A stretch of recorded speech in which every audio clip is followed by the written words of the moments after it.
Shalom, selamat pagi kepada anak-anak sekalian. Puji Tuhan, pagi yang indah ini, pagi yang penuh dengan rahmat ini, kita diperkenankan oleh Tuhan kembali untuk belajar, untuk studi. Itu sebabnya, mari kita minta pertolongan Tuhan, supaya Tuhan menolong kita, sehingga kita dibuat oleh Tuhan berhasil. Mari kita tundukkan kepala kita berdoa. Terpujilah nama-Mu ya Allah. Setiap kebaikan-kebaikan yang Tuhan anugerahkan dalam hidup kami, yang memungkinkan kami Tuhan kuat dan bertahan dalam menghadapi berbagai-bagai persoalan dan pencobaan. Dan kami sangat yakin dan percaya, sesungguhnya Engkaulah Tuhan penolong kami yang sungguh. Dan Engkaulah pengharapan kami yang sejati. Kini Tuhan kami akan mendengarkan renungan. Kiranya Allah memberkati kami. Terima kasih. Di dalam nama Tuhan Yesus Kristus kami ucapkan syukur. Haleluya. Amin. Puji Tuhan, pagi ini saya akan bawakan renungan yang saya beri judul Tuhan Penolongku.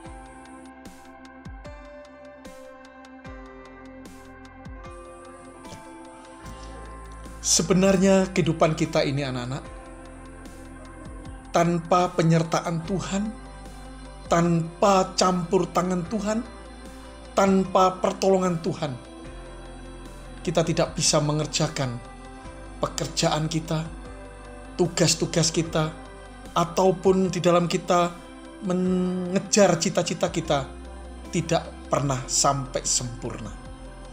Tetapi kalau Tuhan menyertai kita, Tuhan menjadi penolong kita. Tuhan akan memberi kesempatan kita sebatas mana kita mampu mengerjakan apa yang bisa kita kerjakan. Dan selebihnya, Tuhan akan menyempurnakan setiap pekerjaan, setiap tugas yang kita kerjakan. Kita akan membaca di dalam kitab Mazmur 70, ayat yang pertama sampai ayat yang ke-6. Ya, ayatnya agak panjang, akan saya bacakan pelan-pelan buat anak-anak sekalian. Untuk pemimpin biduan dari Daud pada waktu mempersembahkan korban peringatan. Ya Allah, bersegeralah melepaskan aku, menolong aku ya Tuhan. Biarlah mendapat malu dan tersipu-sipu mereka yang ingin mencabut nyawaku. Biarlah mundur dan kena noda mereka yang mengingini kecelakaanku. Biarlah berbalik karena malu mereka yang mengatakan syukur, syukur. Biarlah bergirang dan bersukacita karena Engkau, semua orang yang mencari Engkau. Biarlah mereka mencintai keselamatan daripadamu. Selalu berkata, Allah itu besar. Tetapi aku ini sengsara dan miskin. Ya Allah, segeralah datang. Engkaulah yang menolong aku dan meluputkan aku. Ya Tuhan, janganlah lambat datang. Anak-anak sekalian, isi doa syafaat Daud ketika Daud dalam kesesakan, ketika Daud dalam kesulitan, ketika Daud terasa terjepit hidupnya. Daud menyadari bahwa Tuhanlah penolong yang sungguh. Tuhanlah perisai dalam kehidupannya, dan Tuhanlah benteng kehidupannya. Ini yang memungkinkan Daud tetap bertahan dan kuat menghadapi segala persoalan. Sebab Daud tahu persis bahwa Tuhan sesungguhnya penolong dia. Isi doa syafaat Daud dalam kesesakan ini. Yang pertama anak-anak, Daud mohon Allah melepaskan beban derita atau sakit. Dalam ayat yang kedua, ya Allah, Bersegeralah melepaskan aku, menolong aku ya Tuhan. Ini yang disampaikan oleh Daud. Ketika Daud ada dalam kesesakan, dalam kesulitan hidup, Daud ingat betul kepada Tuhan. Karena Daud punya pengalaman yang luar biasa bersama dengan Tuhan. Daud mengalami pertolongan-pertolongan yang ajaib dari Tuhan. Ini yang membuat Daud senantiasa datang dan bersandar penuh kepada Allah ketika hidupnya ada dalam kesesakan. Anak-anak yang kasih oleh Tuhan. Yang kedua, anak-anak, Daud mohon Allah menyingkirkan rintangan. Ya, Daud mohon Allah menyingkirkan rintangan di dalam menjalani satu kehidupan yang ia akan lalui. Di dalam Mazmur 70 ayat yang ketiga, biarlah mendapat malu, tersipu-sipu mereka yang ingin mencabut nyawaku. Biarlah mundur dan kena noda mereka yang mengingini kecelakaanku. Ini yang dikejar oleh Daud. Daud menginginkan Tuhan menolong untuk menghalau, untuk menyingkirkan penghalang-penghalang, bahkan ancaman-ancaman yang akan menyakiti. Bahkan di sana dikatakan ingin mencabut nyawa daripada Daud. Ya. Doa yang luar biasa. Dia minta tolong pada Tuhan. Minta tolong kepada Allah. Allah yang dia kenal. Allah yang hebat. Allah yang luar biasa itu. Ini yang dirindukan oleh Daud. Supaya Daud menyertai kehidupannya. Supaya Tuhan mengundur atau menyingkirkan setiap penghalang-penghalang yang akan mencelakai kehidupannya. Berikutnya anak-anak sekalian. Yang ketiga, mulailah hidup kita, perjalanan hidup kita ini selalu bersama dengan Tuhan. Ya. Di dalam Mazmur 70 ayat yang kelima, biarlah bergirang dan bersukacita karena Engkau, semua orang yang mencari Engkau. Biarlah mereka yang mencintai keselamatan daripadamu selalu berkata, Allah itu besar. Yang disampaikan Daud mengatakan semua orang yang mencari Engkau.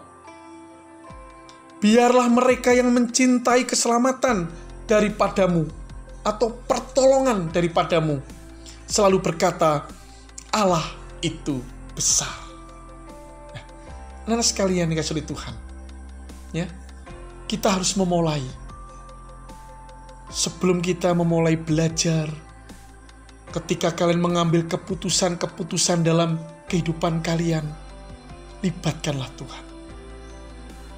Cari Tuhan, sampaikan kepada Tuhan.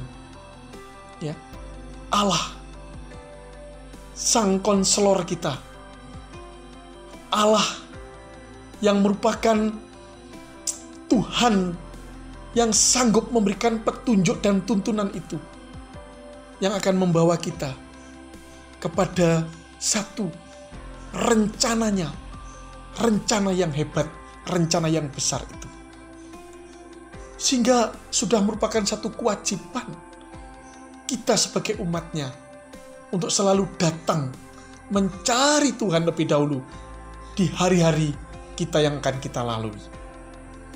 Itu sebabnya sekolah Immanuel selalu setiap pagi kita awali dengan doa. Kita mencari Tuhan lebih dahulu, ya, supaya Tuhan menyertai kita. Tuhan senantiasa beserta dengan kita, dan Tuhan menyediakan pertolongan-pertolongannya itu buat hidup kita di dalam kita mengerjakan tugas-tugas kita, terutama anak-anak sebagai pelajar. Anak-anak sekalian, saya akan menutup renungan ini dengan yaitu kata-kata inspiratif yang disampaikan oleh Bunda Anna Avanti. Dia mengatakan demikian. Hidup diberkati adalah untuk memberkati, bukan untuk menikmati dan bermegah diri. Ketika anak-anak dibuat sukses oleh Tuhan, ketika anak-anak dibuat berhasil oleh Tuhan, jangan itu untuk kehidupan diri kita sendiri. Bukan untuk kita bermegah. Tetapi marilah ini kita manfaatkan, kita gunakan untuk kita menjadi berkat bagi orang lain. Kita jangan selalu protes kepada proses. Mari kita belajar sebagai pelajar, sebagai peserta didik, sebagai anak-anak harapan bangsa ini. Jangan suka protes kepada satu proses. Mari setiap proses yang terjadi dalam kehidupan kita ini, kita maknai sebagai satu pembelajaran hidup untuk kita lewati dan kita lalui, serta kita belajar mencari solusi-solusi untuk kita boleh sampai kepada tujuan hidup ini. Tentu dengan pertolongan Tuhan, tentu dengan bimbingan dan penyertaan Tuhan. Keberhasilan bukan bergantung pada sarana, tetapi kepada cara yang kita ambil. Semoga ini menjadi berkat buat anak-anak sekalian. Mari kita berdoa. Terima kasih Bapa di dalam surga, kalau Engkau Allah yang penuh kasih, senantiasa menyediakan pertolongan-pertolongan yang ajaib dalam kehidupan kami. Kami sungguh bersyukur kepada Engkau ya Allah. Engkau yang terus peduli kepada kami. Engkau yang begitu setia memberikan pertolongan kepada kami. Bahkan Tuhan, Engkau tidak pernah membiarkan kami sendirian. Tetapi pertolongan-Mu yang ajaib itu senantiasa Engkau berikan kepada kami, manakala kami ada dalam kesesakan, manakala kami ada dalam kesulitan. Engkau selalu hadir tepat waktu untuk mengulurkan tangan-Mu yang penuh kuasa itu, memberkati dan menolong kami. Terima kasih Bapa. Kami akan memulai seluruh rangkaian kegiatan belajar kami.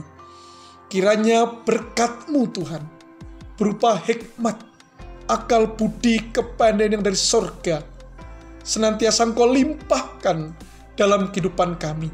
Dan teguhkan hati, teguhkan iman kami Tuhan, untuk senantiasa kami bersandar penuh kepada Engkau.